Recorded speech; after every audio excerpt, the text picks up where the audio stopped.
On today's Ohio State football report presented by PrizePicks, by the way, when you use code HMA on PrizePicks, you'll get $50 in lineups. So when you play your first $5 lineup, we're going to talk about the college football video game ratings and how it affects Ohio State, how Ohio State's looking, what it could mean for them, doesn't mean for them, the Buckeyes honoring a legend, how they're going to do it, who it is, plus a little bit of recruiting news to watch for on the weekend and coming up here for Ohio State. Look at all this. A lot going on with Ohio State. Tons of news to talk about. Look, maybe you're a video game person. Maybe you're not. What I will say is a lot of people excited about College Football 27, which will come out in July. And if you're not a huge video game person, I do think it's always interesting because the ratings, the rankings, however you want to put them, they do give us a good look at how, in a fun way, I think a different way, right? It's not as nitty-gritty detail stats, numbers.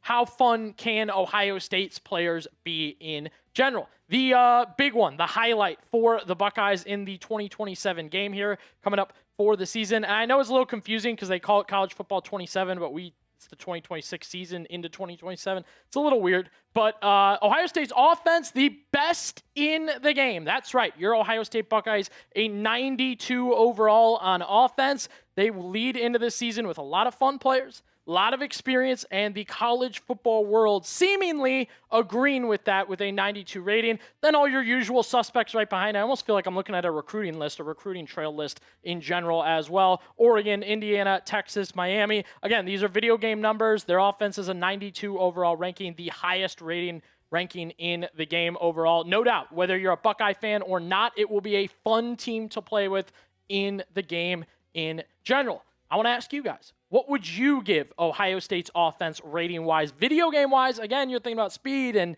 power and throwing the ball and having fun, playmaking, right? The video game world. Scale it 1 to 99. Again, the game itself has Ohio State at a 92 right now. What are you thinking on this one? Let us know down below.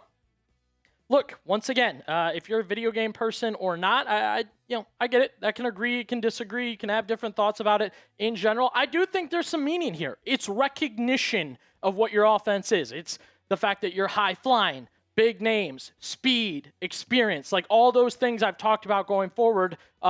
Essentially, the Buckeyes have a video game offense, right? When you hear, whether it be younger people, older people, middle-aged people say it's like a video game. That offense will be like a video game. I can't imagine. It's good. It's a good thing in general, right? So to think about this offense, how you're going to play with it, what it's going to be, and I think a little bit of the future and play calling, how it fits. It's all good. 92 overall, highest in the game. You love to see that. It's big talent. It's big numbers. It's playmaking, just like I talked about there, right? It's Ryan Day leading Julian Sand, Heisman, candidate last year. Bo Jackson coming off a 1,000-yard season. Jeremiah Smith heading into what he hopes to be a Heisman season in general, right? And that goes on top of the fact that it's like Jeremiah Smith's a freak and super fast, so we're giving him a fast rating. And the next player, and the next guy does this, and the next guy does that. It's all good in these video game rankings. The question is, will we see it in real life? That's what I want to know. Can we get this idea, this 92 overall, high-flying, top of college football offense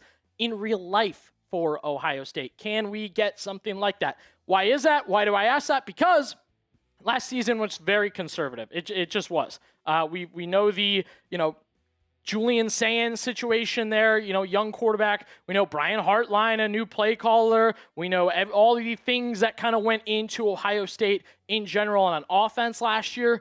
Now we head into this year, new names, new faces, new changes. Can we see something that's more in the top 10, right, in yards per game, points per game, touchdowns per game, scoring offense, big plays, all that sort of things.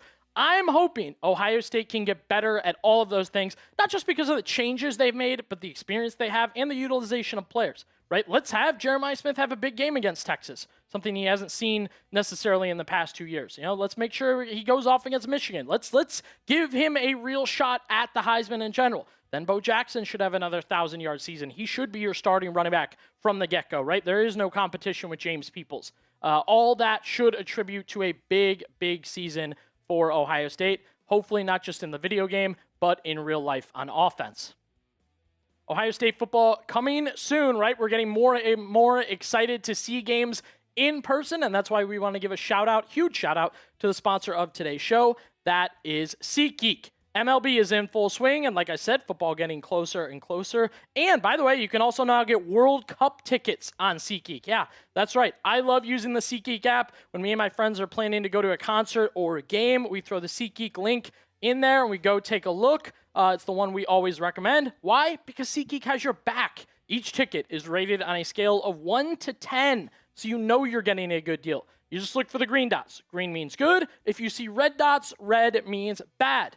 And, of course, here on the Ohio State Football Report, I have a code for you guys to use. This is whether you're a new or existing user. You can use code CHAT10 for 10% off your next set of tickets at SeatGeek. That's 10% off any tickets with promo code CHAT10. And we made it easy for you. All you have to do is click the link in the description, download the app, and you'll have that code automatically added to your account, which is a great move by SeatGeek.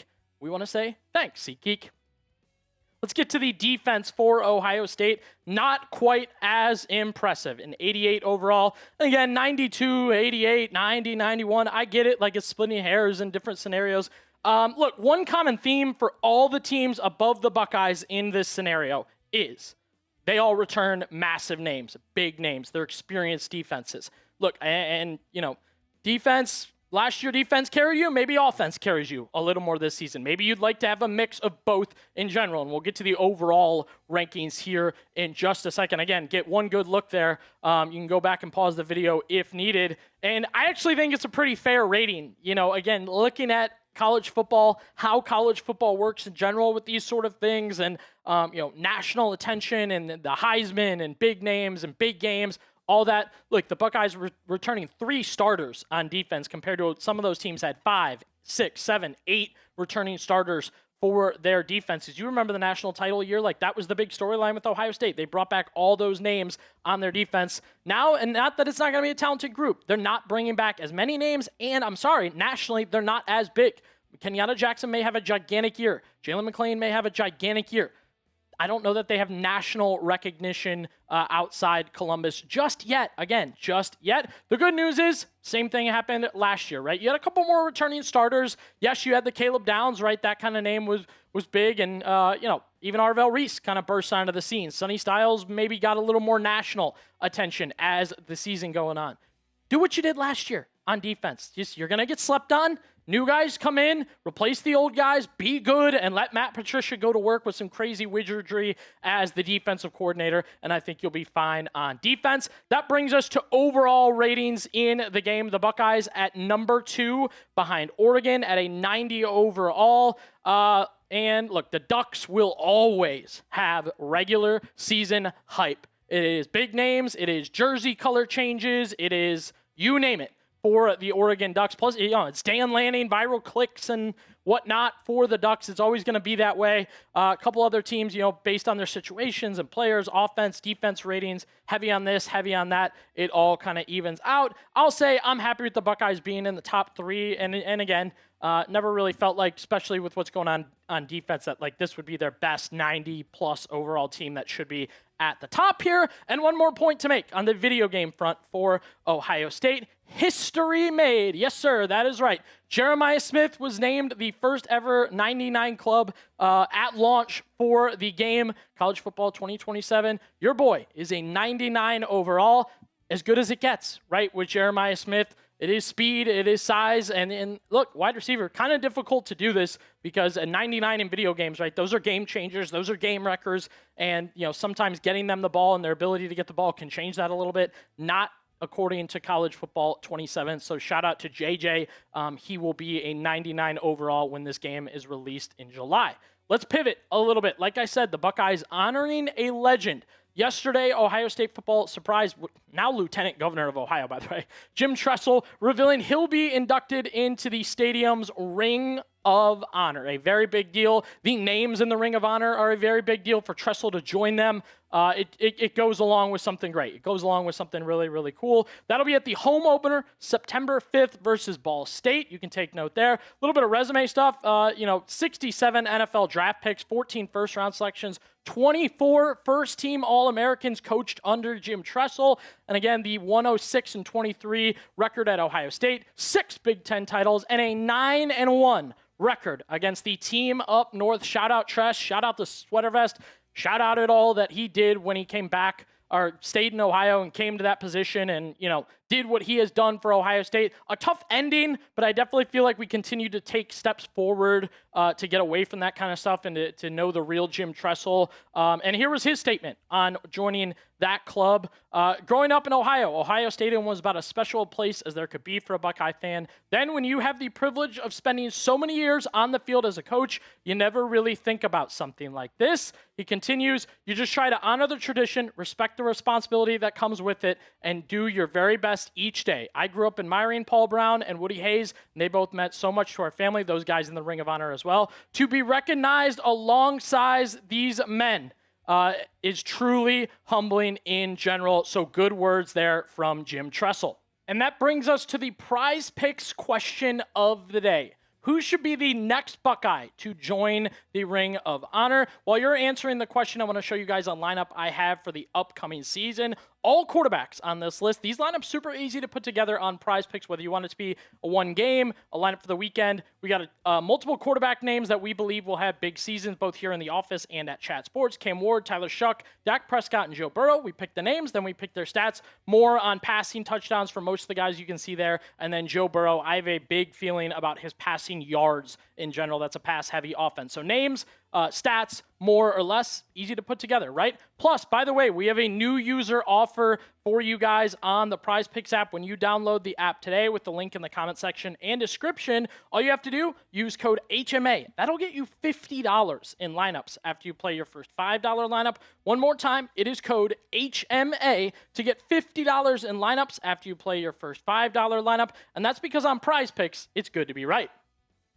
I asked you the question. I thought it'd be fair to answer the PrizePicks question myself. Eyeing Urban Meyer, you're heading in that realm, that trail where Urban Meyer will also be brought into that Ring of Honor in Ohio Stadium, which will be exciting. Well, but again, congrats to Jim Tressel on that one. What I want to do now, let's get into some recruiting news for Ohio State that they've got coming up.